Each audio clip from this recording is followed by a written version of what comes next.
Տեսեք,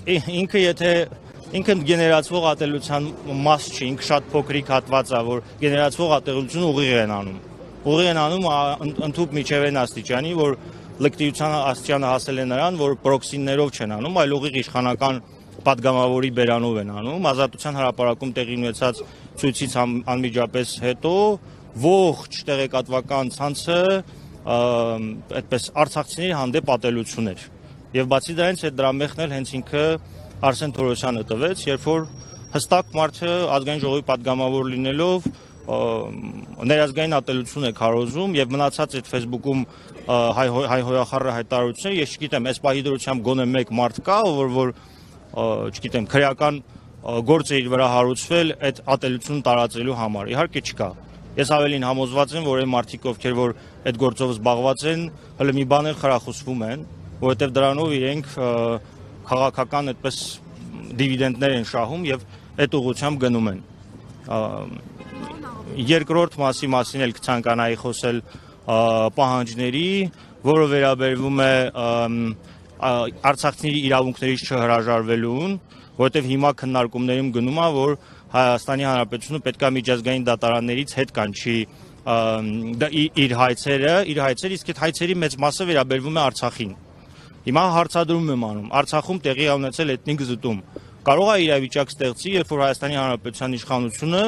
ասի, որ էթնիկ զտում տեղի չի ունեցել, մենք օքեյ ենք դրա հետ։ Մենք ոչ մի խնդիր չունենք։ Պարզվում է մնացած գործողությունների շարունակությունը հաշվի առնելով, ես դա էլ եմ համարում, որ շատ հնարավոր է, որ այդպիսի իրավիճակի էլ մենք կանգնենք։ Կամ այսօր Արցախում տեղի է ունենում մշակութային ցեղասպանություն։ Ադրբեջանական կողմը ամենօրյա ռեժիմով տելեգրամ ալիքներով տալիս են, որ տեղի է ունենում պատմամշակութային ժառանգության վերացում։ Հիմա հարցադրում կարող է ստացվի այնպես, որ Հայաստանի Հանրապետության իշխանությունները մի օր ասեն մենք դրա հետ ենք օքեյ։ Համաձայն ենք, ոչինչ, ինչ ուզում եք արեք։ Հիմա առաջարկ եղել է անմիջապես տեղահանությունից հետո խմբի կազմում, այդ խմբի կազմում նաև ես եմ ներկա եղել, որ ժողովուրդ լավ հասկացանք, այդքան ուժ չունեք, այդքան ձեզնից ինչ որ մի բան չեք ներկայացնում, քաղաքական պահանջները չեք անում, գոնե միջազգային ֆորում իրականացրեք, նման փորձ հումանիտար ֆորում, արցախցիների համար հումանիտար ֆորում իրականացրեք, ֆինանսական միջոցներ գեներացրեք, որպեսզի այս մարդկանց խնդիրները լուծեք։ Էլի որ ոչ մի պատասխան չի եղել, այսինքն լավ, եթե դու չես ուզում որոշակի ֆինանսական միջոցներ գեներացնել, այն դեպքում, երբ որ Սիրիայի դեպքերից հետո դա տեղի է ունեցել, Ուկրաինայի դեպքերից հետո դա տեղի է ունեցել, բոլոր կոնֆլիկտային իրավիճակներում դա նորմալ բնական երևույթ է, երբ որ աշխարհի մնացած երկրները ֆինանսական միջոցներ են գեներացնում դժվար մարդկանց խնդիրները կարգավորելու համար։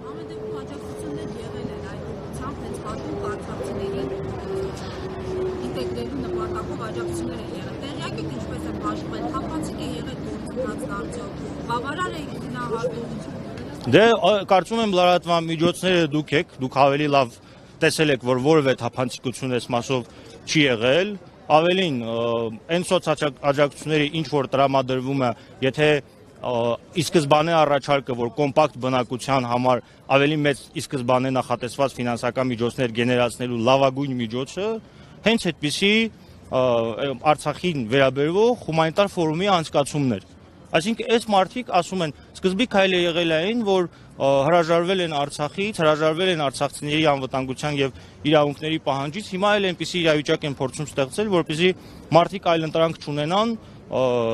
դուրս գան այստեղից գնան։ Հիմա պաշտոնական վիճակագրական թվեր են բերում, 120,000 արցախցուց, եթե նույնիսկ հավատանք իրաց թվերից, եթե 14-15,000 մարդ է հեռացել, այսինքն տեղահանվածների 10 քանի տոկոսը այս պահի դրությամբ հաստատի լքել է Հայաստանի Հանրապետությունը։ Առավոտից իրիկուն խոսում են, որ մարդ ռեսուրսի, չգիտեմ, աշխատուժի ռեսուրսի խնդիր ունեն։ 12,000 զինվորական է տեղափոխվել Հայաստանի Հանրապետություն։ ԱԸԾ, չգիտեմ, զինվորական սպայակազմ, աշխարհազորայիններ, ՆԳՆ, այդ մարդկանց էլի նորմալ խլկգխին առաջարկ է եղել, որ ժողովուրդ եկեք, քանի որ մարդիկ պատերազմով անցած են, որոշակի փորձառություն ունեն, եկեք ըստ մասնագիտությունների եւ ըստ առանձին խմբերի եւ ըստ ստորաբաժանումների ինտեգրում իրականացրեք։ Զինվորականներն են առաջարկել, դրանից էլ են հրաժարվել։ Այսինքն եթե մենք գալիս ենք այն եզրակացության, որ Արցախից հրաժարվել են, հիմա էլ արցախցիներից են հրաժարվում, իմանանք մեր անելիքը, էլի, ուրեմն մենք այնպիսի իրավիճակում ենք, որ Հայաստանի Հանրապետության ներկայիս իշխանությունների հետ ինչ-որ գործառույթ իրականացնելու համար պետք է քաղաքական պարտիզանական պայքար մղենք։ Այսինքն մենք մի երկրում չենք, որ արցախցիների, ոչ թե արցախցիների, այլ Հայաստանի Հանրապետության շահերից բխող գործունեություն է անում։ Պարոն Աղաբեկյան, ամեն դեպքում նմանատիպ պայքարի օրինակներ կան, դրանք եւս կարծեք անուշադրության են մատնվում։ Հաջորդիվ ինչ եք այսպես ասած պլանավորում նախաձեռնում, այսպիսի բողոքի ակցիաներ արվեցին նաև վերջերս մարտի 20-ին, թեև ինչքանով ես տեղյակ եմ, այս ակցիան կապ չունի արցախցիների իրավունքների պաշտպանության խորհրդի ակցիայի հետ, ճիշտ է։ Ամեն դեպքում նմանատիպ ակցիաներ արվում են, ակնկալիքներ կա, որ օրինակ այս ժամանակահատվածը, որ տրվել է իշխանություններին որոշումների վերանայման համար, ի վերջո հարց կլուծի։ Ոչ մի ակնկալիք չկա, ավելին ես ներքին ինֆորմացիա ունեմ, որ որոշակի փակ շրջանակներում քննարկումներ գնացել է եւ իրենք սոցիալական ծրագրի որևէ փոփոխություն չեն ուզում իրականացնել։ Ինչ վերաբերում է իրավունքների մասին, այսօր իհարկե ընդհանրական են խոսում, որ հայցերի հետ քաշում է տեղի ունենալու, չեն մասնավորեցնում, թե այդ հայցերի հետ քաշում ասելով իրենք ինչի նկատի ունեն։ Չգիտեմ, երբ որ այդ ամեն ինչը ջրի երես դու, ախր իրենք այնքան գրագետ խելացի են, մանիպուլատիվ են այս ուղղությամբ աշխատում։ Սկզբից թեման տալիս են, ստանում են հանրային մեծ արձագանք, հանրային մեծ արձագանքի ժամանակ այսպես քաղաքագիտական քաղաքական լեզվով ասած պառը հանում են, մի անգամ կազմակերպված ճանապարհով հենց այնպես մարդկանց փողոցում գեներացում այդ մարդիկ որևէ գործողության չեն գնում։ Ես իսկ երբ որ գրել եմ Facebook-ով, որ 3000 հոգի մարդ, եթե մենք հավաքվենք հստակ մարտավարությունից ելնելով ստեղ տեղում գործողություններ պիտի իրականացնենք, այդ է ճանապարհը։ Պետք է մաքսիմում խանգարել է ներկա իշխանություններին իր գործունեությունը ծավալելու մեջ, եթե իրենք այդ ճանապարհով գնան, պետք է մաքսիմում խանգարել։ Պետք է ամեն ինչ անել, որ իրենք որևէ իրենց կայացրած որոշում գետնի վրա չկարողանան իրականացնել։ Սրանք իհարկե ճանապարհներ են, որոնց մասին առանձին արցախցիներով չպետք է արվի, սա պետք է արվի եւ Հայաստանի Հանրապետության բնակչության ակտիվ քաղաքացիական հասարակության տարերի որոշիչների անկախական մտածող մարդկանց, որոնք որ այդպես կնոպկով չեն միանալու եւ կնոպկով չեն անջատվելու, որպեսզի այդ մարդիկ նեղություն կան։ Թե չէ հիմա ամենակոմֆորտ վիճակն է իրաց։ Հենց հիմա ոստիկանության ներկայացուցիչը եկավ ինձ մոտեցավ, ասաց, որ 2-3 հոգով մոտեցեք, բանակցենք, հասկանանք ինչ ձևաչափով ենք փորձելու իրար հետ շփվել։ Հիմա ես կփորձեմ իրենց հետ խոսել, հասկանալ ինչ ձևաչափով։ Ես պահանջելու եմ, որպեսզի մեր հարցերի պատասխանները լրագրողների ներկայությամբ տան, հրաժարվելու եմ որևէ տեսակ փակ քննարկումից, որովհետև այդ փակ քննարկումների հետևանքներից օրինակ մեկը, երբ որ սոցիալնախարարության քննարկումների ժամանակ իրենք վստահեցնում էին, որ որևէ կերպ այդ աջակցությունը չի դադարեցվելու այնքան ժամանակ միջև ժողովուրդը բնակարանով ապահովված չունի, հիմա իրենք իրենց ասածից հրաժարվել են։ Կամ 21 թվականին նույն Արարատ Միրզոյանը բացահայտ դուրս էր գալիս, խոսում էր, ասում էր, որ խաղաղության պայմանագիր չի կարող ստորագրվել, եթե բան չլինի, արցախցիների իրավունքների անվտանգության երաշխիքներ չլինի, բայց մի տարի անց, 2 տարի անց էլի ամեն ինչ փոխվեց։ Այսինքն մարտավարական տեսանկյունից ցանկացած զիջում, որ դու կանես այս պահին կառավարությանը, 10 հոգով կլինես, 20 հոգով կլինես, 30 հոգով կլինես, մի հոգով կլինես, մարտի դաշտում մի հոգին էլ է, մարտիկ եթե ինքը ճիշտ ճանապարհի վրա է եւ երբեք չպետք է քիչ լինելուց մենք վախենանք, որ չգիտեմ ինչու է այսպես ստացվեց։ Հիմա հարցը դրած այնպես, որ եթե այսօր արցախցիների նկատմամբ այս վերաբերմունքը մարսվում է, վաղը մյուս օր Հայաստանի Հանրապետության բնակչության նկատմամբ է նման վերաբերմունք լինելու։ Վաղը մյուս օր, չգիտեմ, մենակ քննարկումները գնում է։ Վաղը մյուս օր կարող է 300,000 ադրբեջանցի գան ստեղ ավելի մեծ իրավունքներով, քան թե մենք ենք։ Եվ սա ես այդքան էլ անիրատեսական չեմ համարում։ Ինչպես նույն 18-19 թվականներին մարդիկ կարող են անիրատեսական համարել, որ հայաթափված Արցախ կունենայինք։ Նույն իրատեսականության ֆոնում այն իմ ասածն է, ինչ որ կա։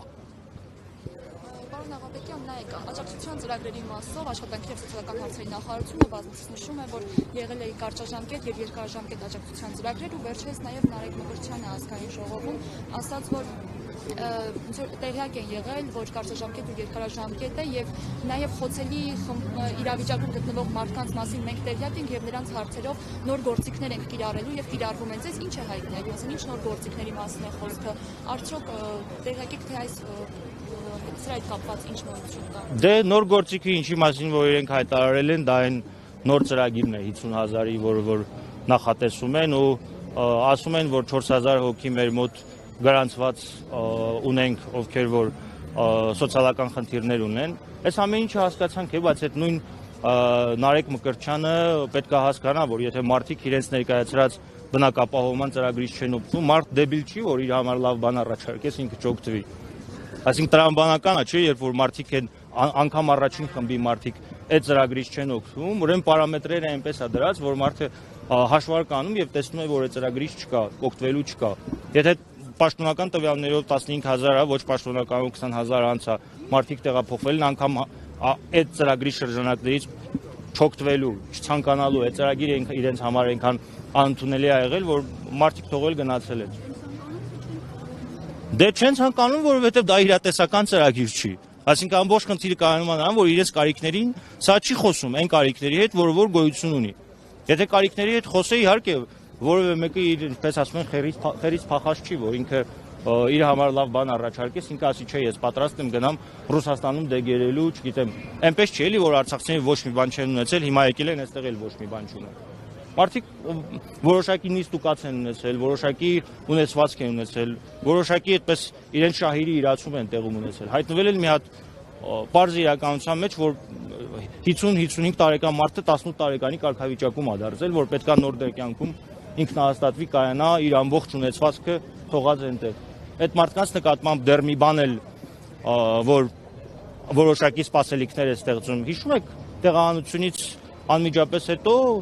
մեր քույրերը, եղբայրները մենք ամեն ինչ անելու ենք, այսպիսի հռետորաբանություն էր։ Հիմա արդեն հռետորաբանության ինչպիսի կտրուկ փոփոխություն է տեղի ունեցել։